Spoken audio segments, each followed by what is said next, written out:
Hyperliquid hype analysis. Big money is rushing in. Check it. Crypto radar. Hyperliquid is bigger than NASDAQ.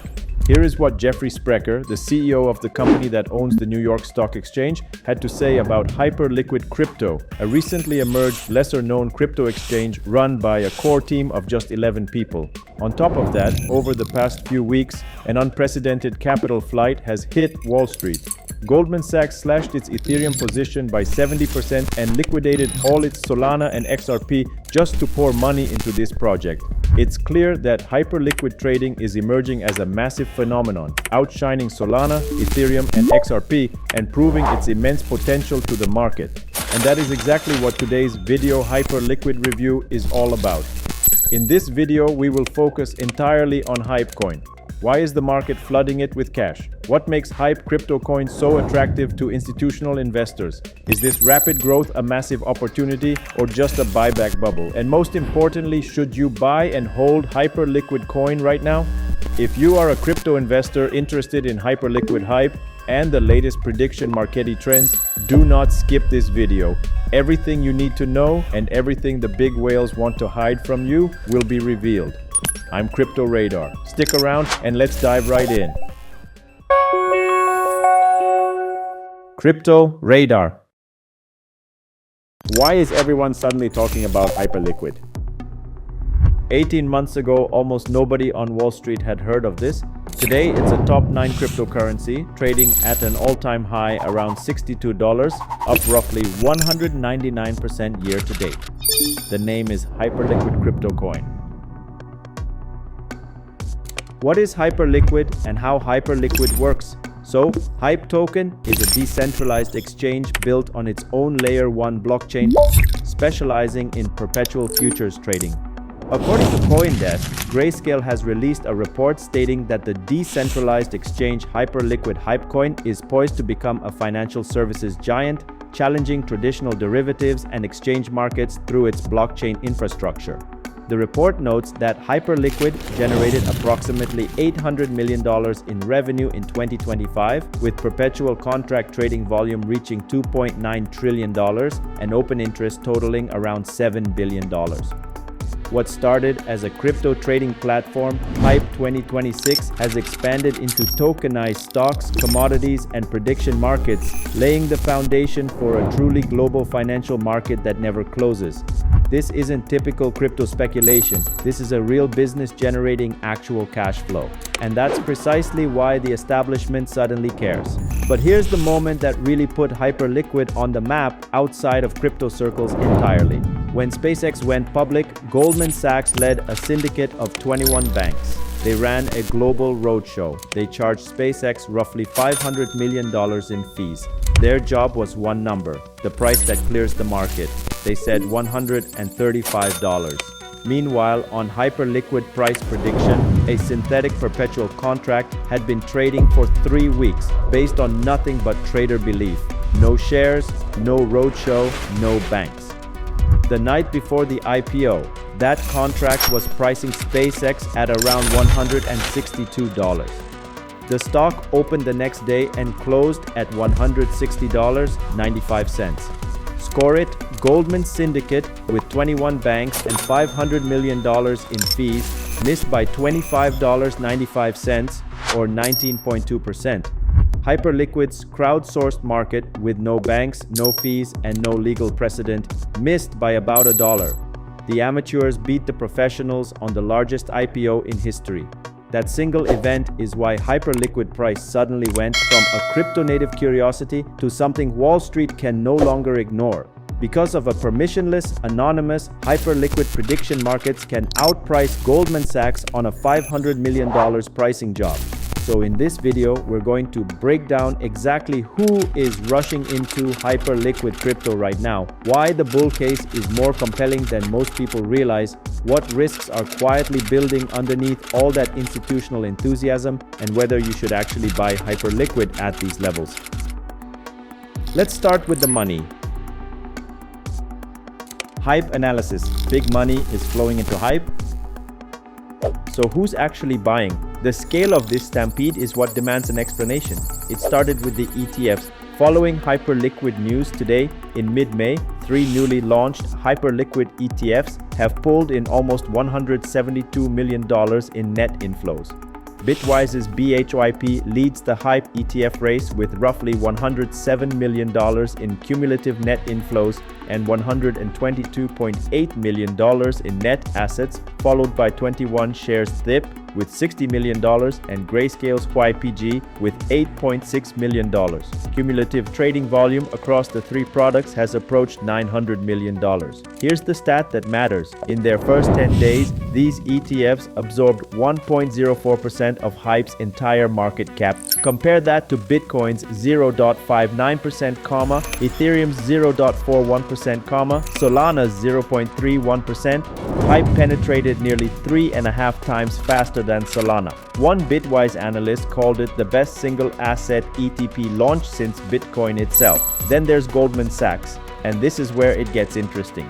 Goldman disclosed a small stake in HYPE's Nasdaq-listed treasury vehicle, but in the same quarter, they fully liquidated their XRP holdings, fully liquidated Solana, and cut Ethereum exposure by 70%.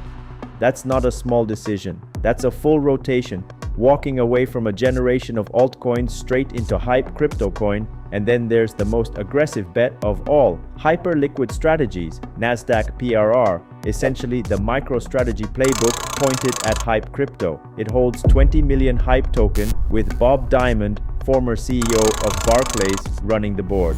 On June 26th, PRR joins the Russell 3000, triggering mechanical forced buying from every passive fund that tracks it. So why is all this money converging at once? Goldman, A16Z, Grayscale, and a Nasdaq-listed treasury company all converging on the same asset at the same time. That's not random, but it raises a real question. Is this money spotting something genuine before everyone else? That's part 3. Why could Hyperliquid go much higher? So institutions are buying, but is there an actual case for HYPE Crypto going much higher? Or is this just momentum chasing momentum? The engine driving all of this is the buyback. Following Hyperliquid analysis, roughly 97 to 99% of all platform trading fees get routed into an automated fund that continuously buy Hyperliquid on the open market. The more people trade, the more Hyperliquid crypto gets removed from circulation. HYPE's buyback rate is approximately 7% of market cap annually at current revenue levels. This is 4 to 5 times Ethereum's rate, 6 times BNB's rate, and 14 times Solana's rate. The disparity is not marginal, it is structurally different. Matt Haugen from Bitwise calls it the first Gen 2 token. Most tokens from the last cycle couldn't legally capture the value their platforms generated. HYPE Coin can. This is the first major token in the post-Gensler era with genuine value capture that doesn't trigger regulatory trouble. And the addressable market isn't just crypto. Half of Hyperliquid's volume already comes from non-crypto assets, stocks, commodities, pre-IPO companies. The real playground isn't the $3 trillion crypto economy, it's the $600 trillion global asset market. Then there's the regulatory angle, and it's more bullish than it looks. CME and ICE are lobbying Washington against Hyperliquid crypto, but you don't lobby regulators against competitors who aren't a threat, and the platform keeps expanding. The HYPE3 framework lets anyone staking 500,000 HYPE crypto deploy a perpetual market on virtually anything, which is exactly how the SpaceX pre-IPO contract outpriced Goldman Sachs. With OpenAI and Anthropic both signaling IPO intent, pre-IPO perpetuals on those names are likely already coming. The bull case in one sentence: a real cash-generating business with a buyback that mechanically reduces supply, expanding into a market 200 times bigger than crypto, while the two biggest incumbents in derivatives lobby against it, proving how real the threat is. That's compelling. But the same engine driving this case is also hiding the biggest risk nobody's pricing in. That's part 4. Should we buy HYPE crypto? 4 key indicators to watch. So we've seen the bull case. Now let's base on HYPE price prediction in order to talk about the risk that engine is quietly hiding. That buyback mechanism everyone loves is 100% volume dependent. In a bull market, it's a beautiful flywheel. More volume, more fees, more buybacks, higher price, more traders. But that flywheel runs in reverse just as easily, and the data already shows it turning. In Q3 2025, buybacks hit $316.76 million. By Q4, they fell to $255 million. By Q1 2026, they dropped again to just $192.25 million. That's a decline of roughly 39% in 2 quarters, while the price was climbing to all-time highs. The exact mechanism everyone is bullish on is the first thing to break when the cycle turns. And the timing of the next unlock makes this worse. Around June 6th, approximately 9.92 million HYPE tokens unlock at current Hyperliquid price. That's roughly $732 million hitting the market. Those tokens go primarily to core contributors, the team and insiders. Here's the math that should worry you. At the Q1 buyback rate of about $2.14 million per day, that single unlock represents more than 10 months of total buyback capacity. The engine cannot mechanically absorb that supply. So the question writes itself, are these institutions spotting the future early or providing exit liquidity for insiders right before a known supply cliff? And the oracle risk isn't theoretical, it already happened.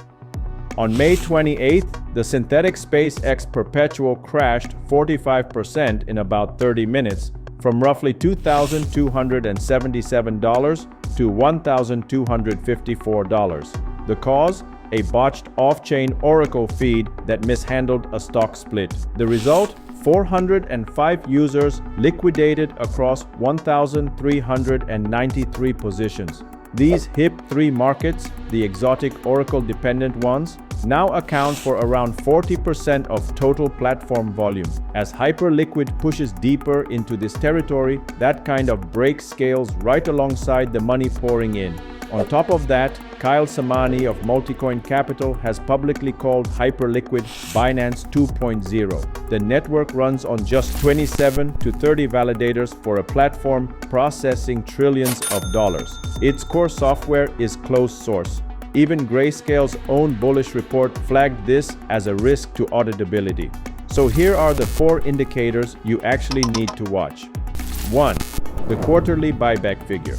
It's already fallen from $316 million to $192 million. If that number keeps dropping, the flywheel is running in reverse regardless of what the chart says. 2. How the market absorbs the June 6th unlock. $732 million in insider supply hitting at once is the single biggest test this asset has faced. 3. Watch the RSI, because it's already telling an important story. When the rally peaked above $74 in early June, RSI hit roughly 80, deep overbought territory. That's exactly the kind of reading that precedes a pullback, and that's exactly what Hyperliquid explained. HYPE has since dropped back to around $62 and RSI has cooled down to 48.59, right in neutral territory. This matters for one reason. The easy momentum-driven gains are probably behind us for now. The question going forward is whether HYPE token can build a new base here and grind higher, or whether this is the start of something deeper tied to the unlock and the slowing buyback. Watch whether RSI finds support around the 45-50 zone and turns back up. If it breaks below 40, that's a signal the momentum has genuinely shifted bearish, not just cooling off. 4. If you're holding exposure through an ETF rather than the token itself, understand you're layering custodial risk on top of an already volatile asset. So should you buy HYPE Coin? Here's the honest answer. The fundamentals are genuinely strong. Real revenue, real buyback mechanics, real institutional adoption, but that strength is being tested at the exact same moment as a massive supply unlock and a buyback engine that's already losing momentum. If you believe the institutional thesis, Goldman's rotation, the Gen 2 token narrative, then pullbacks around the unlock could be your entry point, not a reason to panic. But if you're buying purely because Goldman and A16Z are buying, remember both of them can be early and wrong at the same time. Watch the 4 indicators, size your position for the volatility, and don't confuse institutional interest with guaranteed returns. The question nobody can answer with certainty right now, is this smart money getting in early, or exit liquidity for insiders walking out the door? Only the next few months will tell us which story was true. So that's Hyperliquid heading into the second half of 2026. Real revenue, real institutional buying, but real risks sitting right behind it. Smart money and exit liquidity often look identical in real time. The only difference shows up months later. What gives some confidence either way? Jeff Yan is in Washington right now, fighting for a regulatory framework built for this asset, not borrowed from old rules. That's not how you act if you're about to walk away. Watch the indicators. Don't confuse headlines with guaranteed returns. And now, please drop a comment below and let us know your thoughts on the future of hype analysis. The content shared in these videos is based on information I've gathered and my personal opinions and is not investment advice. Those investing in crypto should exercise extreme caution, conduct thorough research before investing, and take responsibility for their decisions. We are Crypto Radar. Don't forget to hit like, share, and subscribe to stay updated with the latest crypto trends. Thanks for watching Ethereum price prediction, and we'll see you in the next video.